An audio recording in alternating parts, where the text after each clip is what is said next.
Reka turebe ibyihariye ku nkumi yo mu Busuwisi iri mu ndirimbo nshya ya Roskana.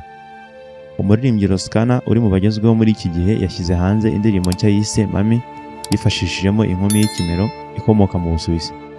Mu ndirimbo yasamwe hejuru n'abakunzi b'umuziki nyarwanda ubwo yageraga hanze ndetse ikaba imaze no kurebwa n'abarenga 100,000 mu munsi umwe. Ni imwe mu ndirimbo zishimiwe ku rwego rukomeye zikijya hanze, ndetse mu bitekerezo bigaragaza ibyishimo no kunyurwa kw'abakunzi b'umuziki wa Roskana. Mu buryo bw'amajwi yakozwe na Element L mu gihe Bobo Pro yayinononsoye. Icyishimiye cyane ni ubwiza bw'amashusho, ubuhanga bwa Gad wakoze iyi ndirimbo mu mashusho, imyitwarire ya Roskana n'umukobwa wagaragayemo yitwa Mami.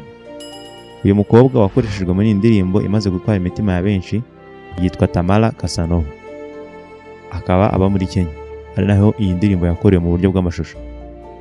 Mu kiganiro Tamala Casanova yagiranye n'Igihe yavuze ko ari umumetisi ufite inkomoko muri Kenya no mu Busuwisi. Asanzwe amurika imideli, akaba software engineer ndetse akaba na content creator. Ati, ni ubwa mbere nari ngaragaye mu mashusho y'indirimbo. Nishimiye gukorana na Roskana, ni umusore udasanzwe kandi twakoranye neza turi kumwe. Byari ibihe byiza cyane.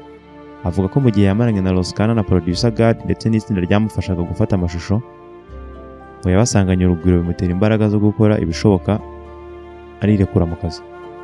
Yavuze ko uburyo yirikuyemo afata amashusho ya Mami yishimiye ko abantu bayibonye babyishimiye gusa.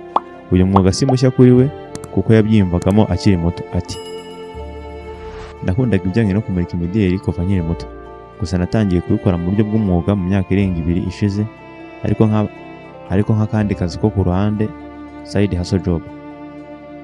Ubu niteguye kubikora mu buryo bwuzuye, ari byo byonyine nkabigira umwuga wanjye uhoraho.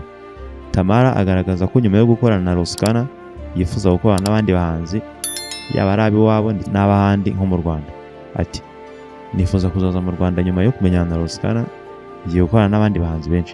Roskana avuga ko yabonye uyu mukobwa abifashijwemo n'abantu baranga abakobwa bifashishwa mu kujya mu mashusho muri Kenya. Ngo yishimiye imiterere muri benshi yari yeretswe aba ari we ahitamo.